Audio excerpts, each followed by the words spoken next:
శివాయ జగద్గురు శ్రీమద్ ఆదిశంకరాచార్యుల వారు రచించిన శ్రీ శివానందలహరి స్తోత్రంలో 15వ శ్లోకం ఇలా ఉంది. ఉపేక్షా నోచేత్ కిం నహరసి భవధ్యాన విముఖాం దురాశా భూయిష్ఠాం విధిలిపిమశక్తో యది భవాన్ శిరస్తద్వైధాత్రం నన ఖలు సువృత్తం పశుపతే కథం వా నిర్యత్నం కరనఖముఖేనైవ లులితం అని. ఈ శ్లోకంలో ఆచార్యుల వారు పరమేశ్వరుణ్ణి అందంగా చక్కగా ప్రార్థన చేస్తున్నారు. ఆ ప్రార్థన చేయటంలో కొన్ని విశేషాలను కూడా చూపిస్తున్నారు. గత శ్లోకంలో ఆచార్యుల వారు తనను తాను దీనునిగా అభివర్ణించుకునేటువంటి ఒక భక్తుడి గురించి చెప్పారు. ఆ దీనులందరినీ తనలాంటి దీనులందరినీ కూడా రక్షించేటువంటి దీనపతిగా ఆ పరమేశ్వరుణ్ణి ప్రస్తావన చేశారు. ఈ దీనుడికి దీనపతికి ఉండేటువంటి సంబంధం బంధుత్వ సంబంధం అనే అంశాన్ని కూడా చెప్పారు.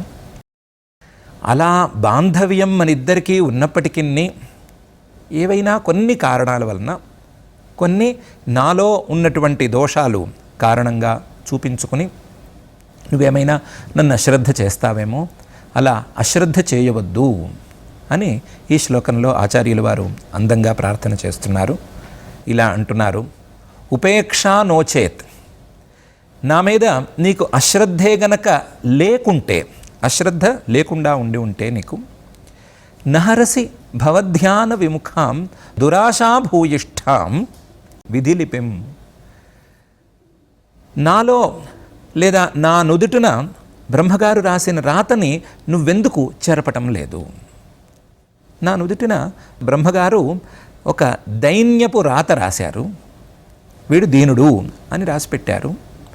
అందువలన నాకు ఆ దైన్యంలో భాగంగానే భవధ్యాన విముఖాం, నీ యందు ధ్యానం సరిగ్గా కుదరటం లేదు, ధ్యానం మీద వైముఖ్యమే ఎక్కువగా ఉంటుంది, విషయాల మీద, ప్రాపంచిక విషయాల మీద దురాశ ఎక్కువగా ఉంటుంది, దురాశా భూయిష్ఠాం, ఇలా దురాశతోనూ నీ యందు ధ్యానం మీద సుముఖత్వం లేకపోవటంలోనూ అనుకూలంగా ఉండేటట్లుగా దైన్య రేఖలను నా నుదిటిన బ్రహ్మగారు రాశారు. ఆ బ్రహ్మగారు రాసినటువంటి విధి లిపిని నువ్వెందుకు చెరపటం లేదు? నువ్వు నేను బ్రహ్మగారు రాసిన రాతల్ని ఎలా చెరిపేస్తాను అని అనటానికి వెళ్ళలేదు.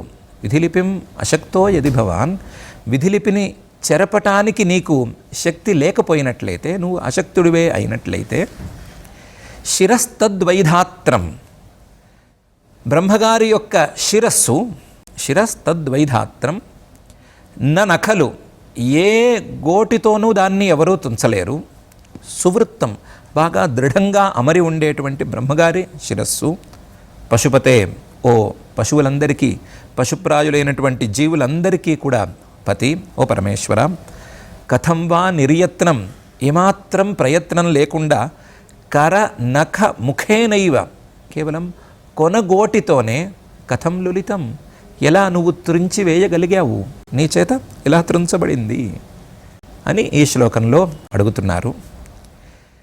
నా నుదుటిన బ్రహ్మగారు రాసినటువంటి దైన్య రేఖలనే చెరపలేని నువ్వు, చెరపలేను అని గనక నువ్వు అనుకునే మాట అయితే, బ్రహ్మగారి 5వ తలని నీ కొనగోటితో ఎలా తుంచేశావు? బ్రహ్మగారి 5వ తలని కొనగోటితోనే తుంచగలిగినటువంటి నువ్వు బ్రహ్మగారు రాసిన దైన్యపు రేఖల్ని, బ్రహ్మగారి రాతల్ని, నా నుదిటిన రాసినటువంటి రాతల్ని ఎందుకు చెరపలేవు? చెరపగలవు.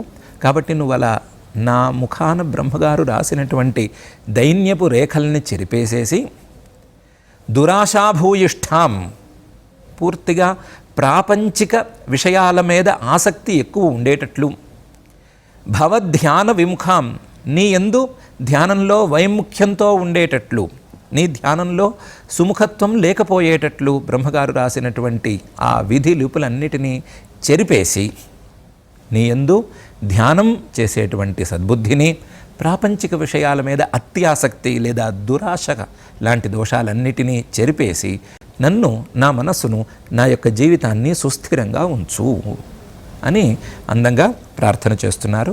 ఆ ప్రార్థనను ఒక ఇతిహాసంతో కలిపి కూడా మనకు చెప్తున్నారు.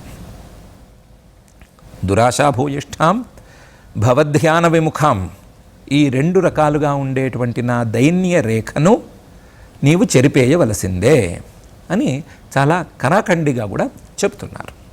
ఉపేక్ష నోచేత్ కిం నహరసి భవధ్యాన విముఖాం దురాశా భూయిష్టాం విధిలపి మశక్తో యది భవాన్. నాయందు నీకు గనక అశ్రద్ధ లేకపోతే, నాయందు నీకు కారుణ్యభావమే అనుగ్రహ బుద్ధే గనక ఉన్నట్లయితే ఎందుకు ఈ పని చేయటం లేదు? ఏ పని? విధిలిపిని తుడిచేయటం, విధిలిపిని పూర్తిగా హరించటం అనేది ఎందుకు చేయటం లేదు?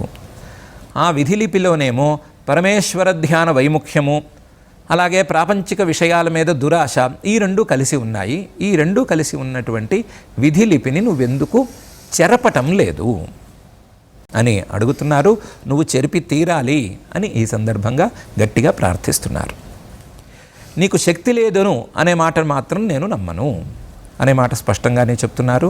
అశక్తో యది భవాన్ శిరస్తద్వైధాత్రం ననఖలు సువృత్తం పశుపతే కథం వా నిర్యత్నం కర నఖ ముఖేనైవ లులితం. బ్రహ్మగారి 5వ తలని నువ్వు కేవలం కొనగోటితో ఎలా తుంచేశావు? 5వ తలనే కొనగోటితో తుంచిన నీకు బ్రహ్మగారి లిపిని చెరపటం అనేది ఎంత పని అని భక్తిగా ప్రార్థిస్తున్నారు. పురాణాలలోని కథనాల ప్రకారం బ్రహ్మగారికి ప్రారంభంలో 5 తలలు ఉండేవి అని, ఆ 5వ తలని 4 తలలు 4 వేదాలకు ప్రతీకలుగా ఉంటూ ఉండగానే 5వ తలని పరమేశ్వరుడు ఒకానొక సందర్భంలో త్రుంచివేశాడు అనే విషయం ఉంది. అది కూడా గోటితోనే తుంచివేశాడు అని స్పష్టంగా ఉంది. కథనాలు మాత్రం 2 రకాలుగా ప్రధానంగా కనిపిస్తున్నాయి. ఒక కథనం ప్రకారం పార్వతీదేవి వివాహ సమయంలో బ్రహ్మగారి యొక్క దృష్టి నచ్చకపోవటం వలన, అందులోనే బ్రహ్మగారి యొక్క 5వ తల తాలూకు దృష్టి నచ్చకపోవటం వలన పరమేశ్వరుడు ఆ తలని కొనగోటితో త్రుంచివేశాడు అని మనకు తెలుస్తోంది. 2వ కథనం ప్రకారం అయితే మహాజ్యోతిర్లింగ దర్శన సందర్భంలో జ్యోతిర్లింగాన్ని బ్రహ్మ విష్ణువు ఆద్యంతాలు కనుక్కోవటానికి వెళ్ళినటువంటి సందర్భంలో బ్రహ్మగారు తన 5వ తలతో జ్యోతిర్లింగం యొక్క శిరస్సును చూశాను అని అసత్యం పలికారు అని, ఆ అసత్యం పలికినటువంటి తల ఉండరాదు అనే అభిప్రాయంతో పరమేశ్వరుడు ఆ తలని తన కొనకోటితో తుంచివేశాడు అని కూడా కనిపిస్తోంది. 2 కథనాలలోనూ బ్రహ్మగారి తలను పరమేశ్వరుడు కొనగోటితో తుంచినట్లుగా కనిపిస్తోంది. ఆ తుంచినటువంటి కథనాన్ని తీసుకుని బ్రహ్మగారి తలనే కొనగోటితో తుంచగలిగినటువంటి నువ్వు ఆయన రాసినటువంటి విధిలిపిని చెరపటానికి తప్పనిసరిగా సమర్థుడివే.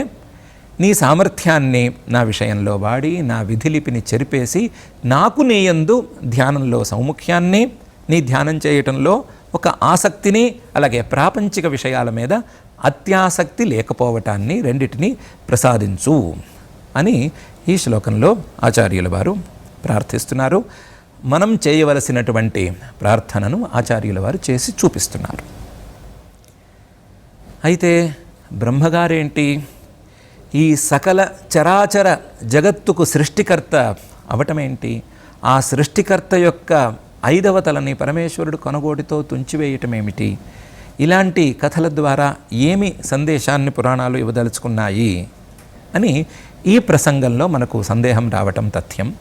ఎంతైనా బ్రహ్మగారు మనకు తండ్రి, ఈ జగత్తు మొత్తానికి ఆయన తండ్రి వంటివాడు, సృష్టికర్త.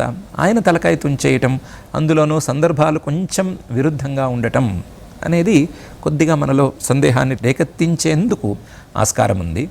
దీన్ని జాగ్రత్తగా గమనించుకున్నట్లయితే బ్రహ్మగారంతటి వాడైనా సరే ఒకవేళ అసత్యమే గనక పలికినట్లయితే ఆ అసత్యం పలికినటువంటి తలకాయ, ఆ అసత్యం పలికిన నోరు ఉన్నటువంటి తలకాయ తీసివేయబడుతుంది.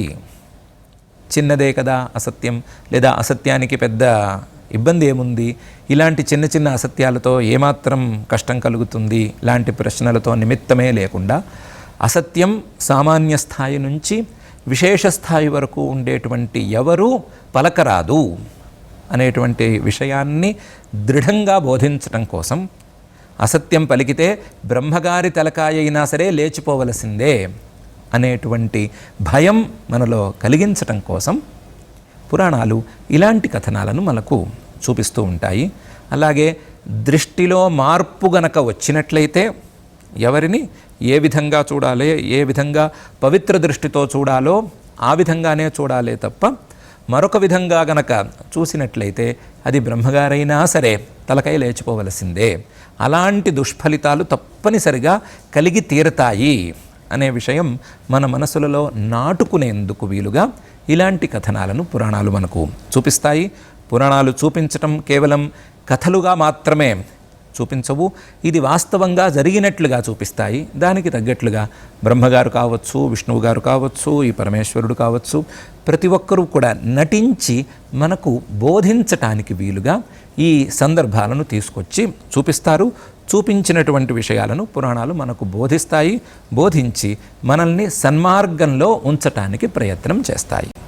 ఇలాంటి విషయాలను మనం దృష్టిలో ఉంచుకున్నట్లయితే ఆచార్యుల వారు చెప్తున్నటువంటి పరమేశ్వరుడు తప్పు చేస్తే బ్రహ్మగారి తలకాయ అయినా సరే త్రుంచివేస్తాడు అనే విషయాన్ని గనక దృష్టిలో ఉంచుకున్నట్లయితే, నాకు ఆ విషయంలో పరమేశ్వరుడి మీద భయం ఉంది, నేను తప్పు చేసినట్లయితే దానికి శిక్ష తప్పనిసరిగా పరమేశ్వరుడి ద్వారా నాకు కలిగి తీరుతుంది, ఇలాంటి భయం నా యందు ఉంది.